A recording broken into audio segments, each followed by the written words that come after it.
Jadi ayat 23 ini ingin menerangkan tentang ada orang-orang yang ingkar terhadap Islam. Bukan sekedar ingkar. Kalau nggak sepakat oleh Quran dihargai. La ikraha fiddin. Tapi dengan argumentasi. Tapi kalau Anda nggak sepakat tapi menuduh. Kan? Jadi persoalan. Ini yang dimaksudkan. Jadi Quran akan memberikan isyarat kepada kita. Ada orang yang tidak berislam. Tapi berusaha menuduh Islam. Dan berusaha mencari-cari celah untuk menjatuhkan Islam dengan menyoal Al-Quran. Jelas? Dan yang kedua akan ada orang munafik mengaku muslim. Ini yang paling bahaya. Karena ketika berdialog dia akan mengatakan begini, saya juga pernah pesantren. Saya muslim juga. Ya, saya juga doktor kok. Saya profesor. Tuh, mau bilang apa? Ya, iya betul. Anda lulus pesantren, saya nggak bantah. Anda dokter betul, saya nggak bantah. Anda profesor betul, saya nggak bantah. Cuma kata Quran, Anda munafik. Gak boleh dipotong ya. Ini nggak ditujukan pada siapapun. Ini kan gambaran di sini. Ya, awas hati-hati tuh. Saya suka sebel nemukan video tuh. Merujak orang ini gitu. Kok merujak orang gitu kan? Nggak pernah saya begitu ya. Jangan berlebihan tuh yang bikin konten-konten tuh ya. Hati-hati tuh. Dihisab loh. Awas hati-hati dihisab. Paham ya? Nah, jadi hati-hati. Ayat ini menemukan demikian. Nah, kemudian wa iyyahum yukhatabu bihadhil ayat, dan ayat ini diturunkan oleh Allah untuk memberi peringatan kepada mereka.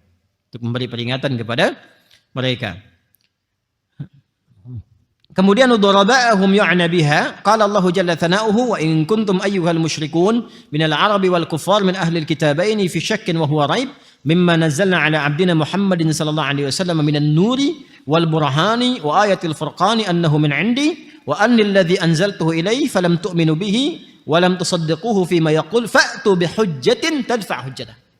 Allahu akbar. Ya, seakan Allah ingin mengatakan, kata Abu Ja'far rahimahullah, hei para orang-orang yang musyrik, hei orang-orang yang ingkar, hei orang-orang yang munafik, ya kan? Kalau kalian mengingkari apa yang telah aku turunkan berupa wahyu kepada Nabiku Muhammad sallallahu alaihi wasallam, dan di dalamnya bukan hanya isi bacaan, kata Allah ada nur, cahaya. Hati-hati, ada burhan, penjaga dari segala keburukan. Jadi Quran itu kalau kita sudah dekat dengan Quran, itu insya Allah akan terjaga dari keburukan. Sekalipun belum hafal, rajin baca aja. Rajin baca. Sehari baca, insya Allah itu akan terjaga dari keburukan.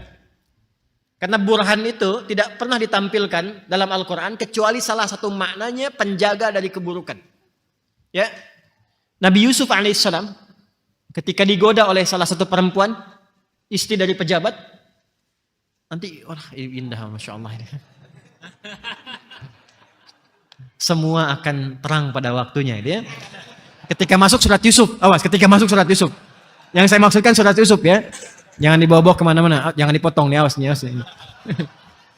Semua akan terang pada saat menerangkan surat Yusuf, ya.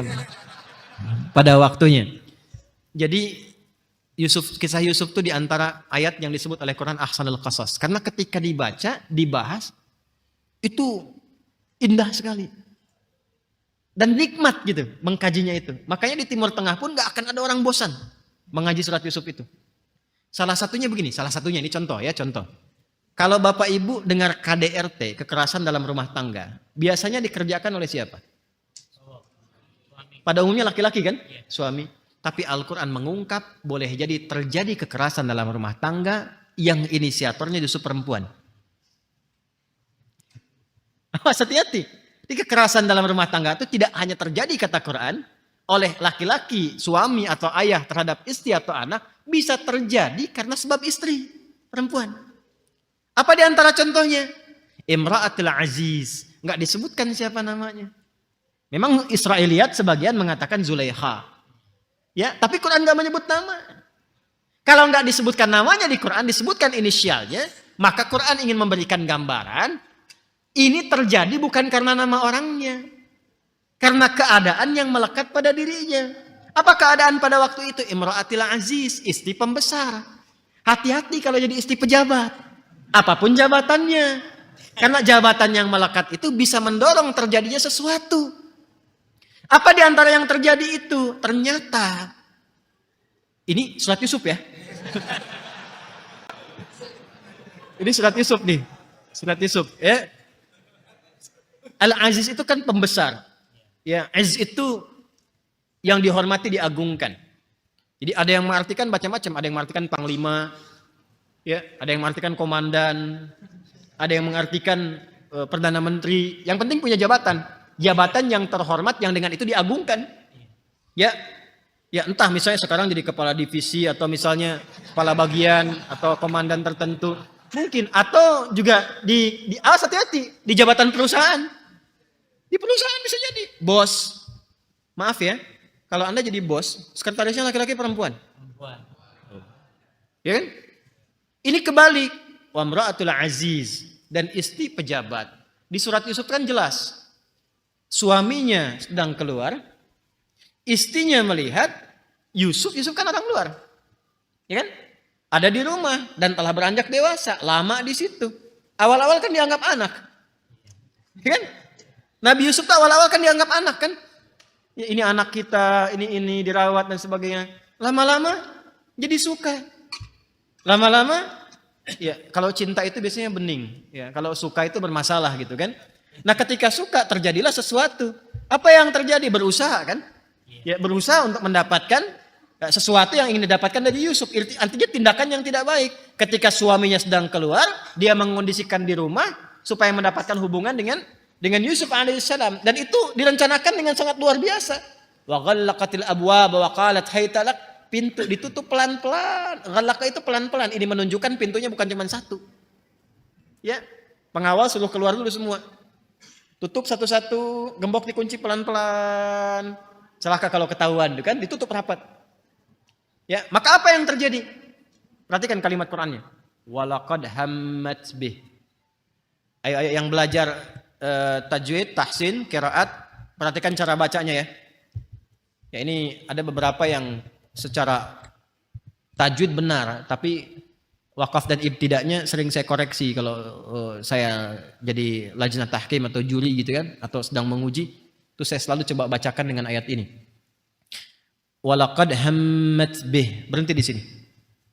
Wa hamma biha laula arra'a burhan rabbih, berhenti di sini. Itu yang tepat.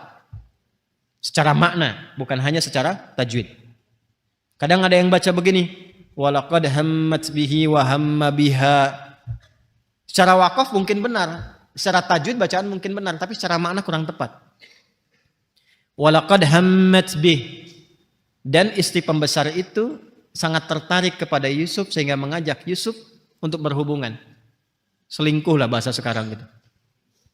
Wa hamma biha laula arra'a burhana rabbi. Ini penjelasannya. Wa hamma biha, dan bisa terjadi Yusuf manusiawi bisa terjadi akan senang mengikuti ajakan itu, istri pembesar itu. Laula arra'a burhana rabbi, kalau tidak mendapatkan burhan dari Rabbnya. Karena beliau itu nabi dan rasul, maka punya sifat maksum, terjaga. Terjaga dari itu karena maksum. Tapi kan saya, Anda, kita tidak maksum. Saya tanya pada Anda ya, kalau Anda laki-laki berada di satu ruangan dengan perempuan yang cantiknya 100%. Hah? Ya orang kan katakan kalau cantik relatif, kalau jelek mutlak gitu kan. Kata orang kan. Kata orang. Tapi saya katakan cantiknya 100% lah. Biar nggak ada tafsir lagi. Ya. Dan dia merayu Anda. Dan nggak ada orang lain. Secara naluriah. Anda sambut nggak? Hah? Pura-pura. Naluriah tertarik gak Anda? Gak ada orang di kamar berdua cantiknya 100%. Ayo mas, kapan lagi? Gitu. Coba. Mumpung gak ada orang, gitu kan? Mungkin gak Anda mengatakan saat itu, tapi kan ada Allah. Ayo, tuh. Ini wajah-wajah gak yakin bu. Hafalannya setengah-setengah tadi kan. Nah, kalimat yang terakhir itu, tapi kan ada Allah. Itu nggak mungkin muncul kalau nggak ada burhan. Itu nanti akan menghunjam hati kita. Jangan lakukan. Gertak di jiwa kita itu.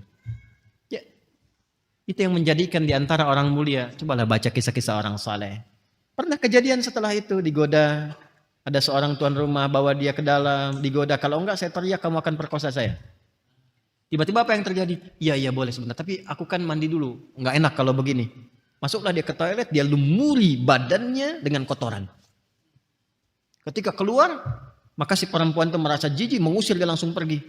Ya, maka dia bersyukur kepada Allah setelah itu, ya Allah.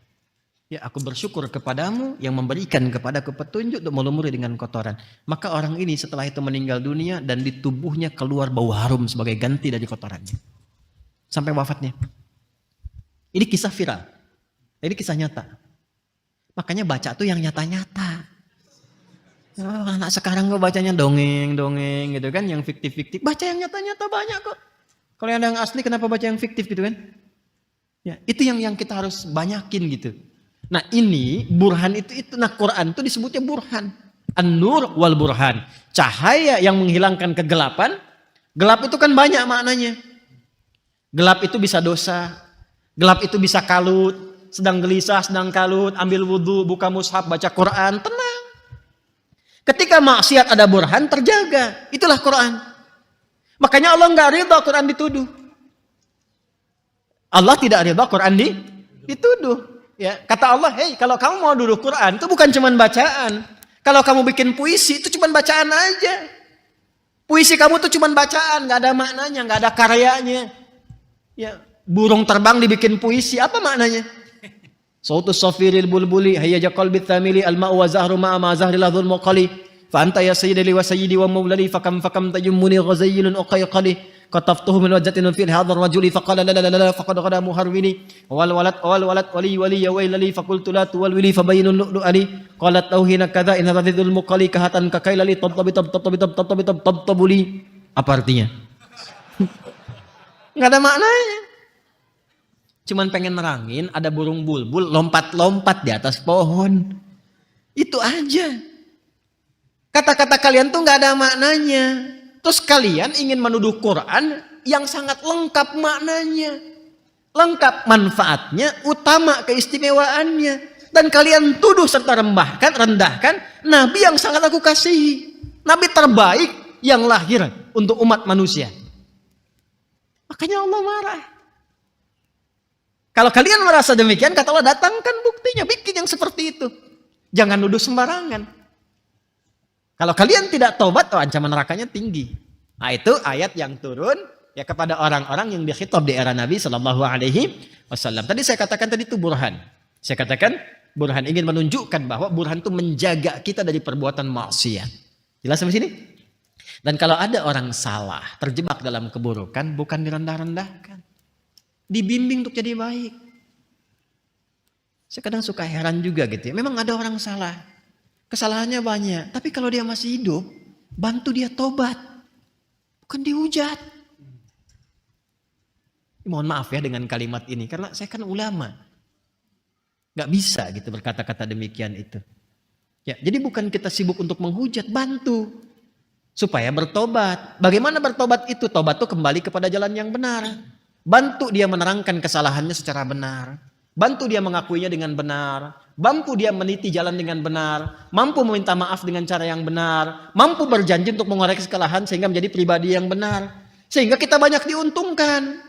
Kesalahannya terbuka, dosa-dosanya terampuni, yang kurang bisa diperbaiki, yang salah kemudian juga diperbaiki, dihukum sesuai dengan kesalahan, dan untungnya dia tobat menjadi yang baik. Terus apa untungnya dengan menjelekkan orang, menghujat orang? Apa untungnya? Tidak ada. Kesenangan, kepuasan, puas menghujat orang. Untuk apa? Kalau mau dihujat, yang dihujat itu keburukan perbuatannya, bukan orangnya. Perbuatannya yang dicela, penipuannya yang dicela, ya.